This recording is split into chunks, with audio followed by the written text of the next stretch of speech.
Well, hey there, everybody. This is Real Sean Irish coming at you from Atlanta, Georgia. Just thought I'd give you a little update. I went back, that train finally moved from my last update, and I went down that road. And it looks like there's not quite as many boarded up homes now. What's happened is that the vultures have moved in and cobbed up a lot of those homes for pennies on the dollar. And now they're renting them out to what can only be described as was that the Section 8? I guess it's called Section 8 housing. The folks that are indigent and or broke can't afford any sort of regular housing, so they get on a government list, and it's a very long list. It's a very long waiting list, apparently, from what I understand. And so the Section 8 housing seems to be booming in that neighborhood. There's a little bit of new construction.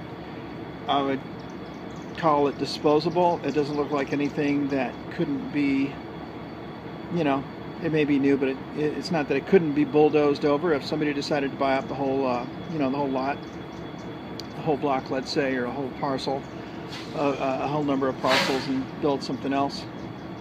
So that's what's going on over there. The mini vultures have set in, not the big real estate speculators yet.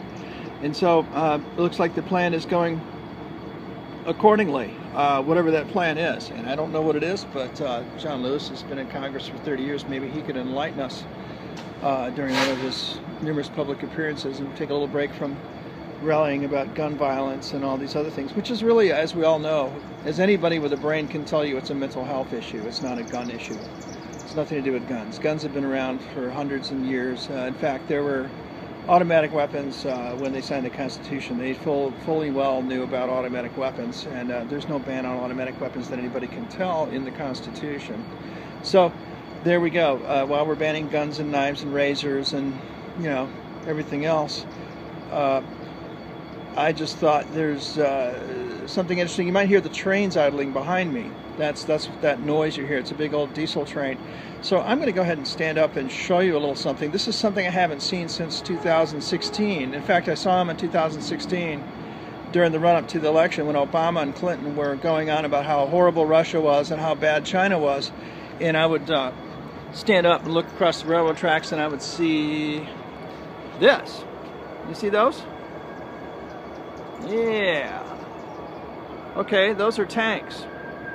Those are full-on military tanks back there. And it took me a second to focus on them, but as you can see, those are painted desert colors. Now, those were, during Obama, there were 50 and 60 of those at a time on a train. The turrets had been taken off, so the gun turret was missing.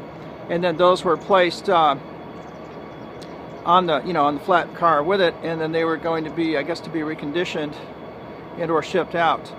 And then they ended up making their way back. They went back this other way, towards that way. Right now, the way they're headed, that way, that's towards Savannah, which is toward the port, which means they may be going overseas, and they're painted desert color, so that gives you some idea maybe what's going on. I don't know if it's a sale to, say, a country like Saudi Arabia or Bahrain, or maybe even Israel, I don't know. Or it could just be regular U.S. military stuff going on. But I haven't seen this since 2016, so just thought I'd point that out to you. Now, I find it interesting that our good buddy in Congress, our representative here in Atlanta, John Lewis, doesn't mention anything about stuff like that, about these tanks going back and forth, or whenever they go back and forth, which is quite frequently. And Fort McPherson is not here anymore. We do not have the logistical base that we once had. That area has now been privatized for the most part. And it's no longer a military base. It's still known as Fort McPherson, but that logistical base has not existed here for many years.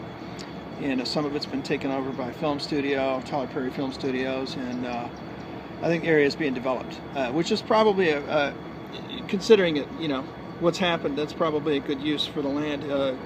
Turn it back into neighborhoods, and or rebuild it on a large scale. And film companies can help to do that. They've done it all over Los Angeles. They can do it here in Atlanta for what it's worth, and I think that's a very good thing. But why we don't hear anything from our congressperson about massive shipments of tanks? He's too busy focusing on gun control. Well, those are some really big guns sitting right behind me. Those are some really big guns. I mean, guarantee you. those are big guns. And we don't have any sort of gun control on that sort of stuff. That's just flying by me on the tracks here now, apparently. on a daily basis. And I was sort of waiting to see this. I kind of kept my eyes open because the trains come by here quite a bit, and I hadn't seen any of these in quite a while. And today, there they are parked, waiting for the go-ahead, you know, at the intersection up above.